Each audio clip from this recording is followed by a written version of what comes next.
Today, we continue our series of Evernote tips and tricks.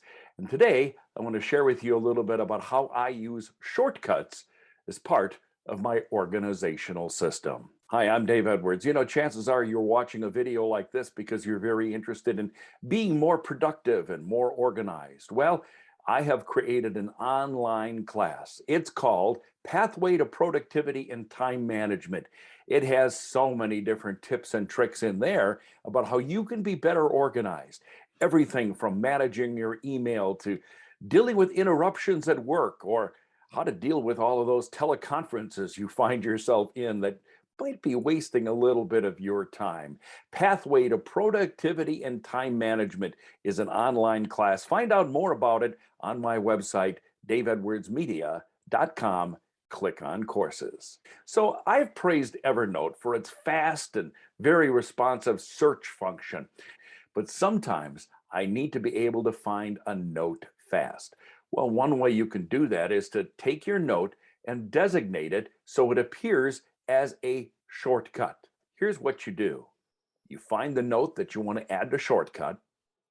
You click on the More Actions. That's those little three dots in the top right corner of a note or a notebook. Then you click on Add to Shortcuts. This doesn't work in the web version, by the way. And if you're using an older version of Evernote, hover over a note, notebook, or tag in the respective lists and then click on the star button. To add a saved search to your shortcuts, when you're creating that search, check the box next to Add this saved search to shortcuts. If you've already created the saved search, you run it.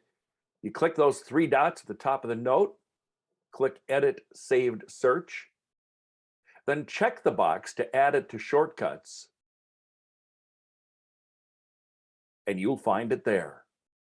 Or if you have a long list of notes that you want to sustain, but you want to push a particular note to the top of your list, then just use a symbol such as an asterisk or a ampersand or a exclamation mark.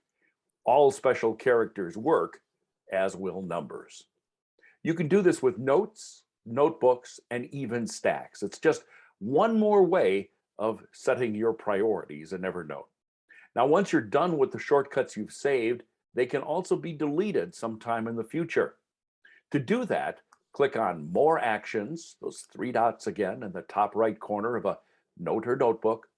Select Remove from Shortcuts, or click Shortcuts in the sidebar, and click the X next to the note, notebook, or tag shortcut you want to get rid of. So let me show you how I use these functions. When I plan a trip, for example, I create a note with the destination I'm researching. So let's say it's San Francisco. I create a notebook with that name.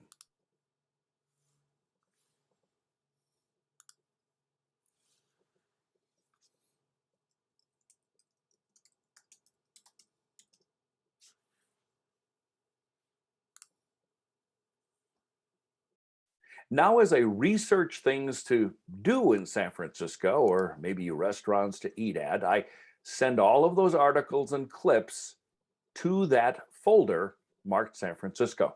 I'll organize everything later. Eventually, I'm going to book my hotel. I send that reservation to Evernote. Same thing with my flights. Once they've been booked, the reservation goes to Evernote. Places to go to dinner. Everything goes to that folder. Now it's time to create my itinerary. I plan it day by day. I can create links from each document to the master itinerary. Once I'm done, I want this note to reside at the top of the folder. So all I do is I put an asterisk before the note's name, and unless there's another note that begins with a special character, my itinerary will be at the top. Actually, a trip to San Francisco sounds pretty good about this time. That's the way I use shortcuts. Do you have any tips and tricks that you use in Evernote? Post them below. Or better yet, send me an email. I always like hearing from my viewers. You can send me an email at daveedwards@outlook.com. Oh, and don't forget, Pathway to Productivity and Time Management, my online class that will help you be more productive and save a little bit of time. Check it out at daveedwardsmedia.com. Click on courses. I'm Dave Edwards. Hey, thanks very much for joining me today. I appreciate it. Click the subscribe button and the like button below. Thanks.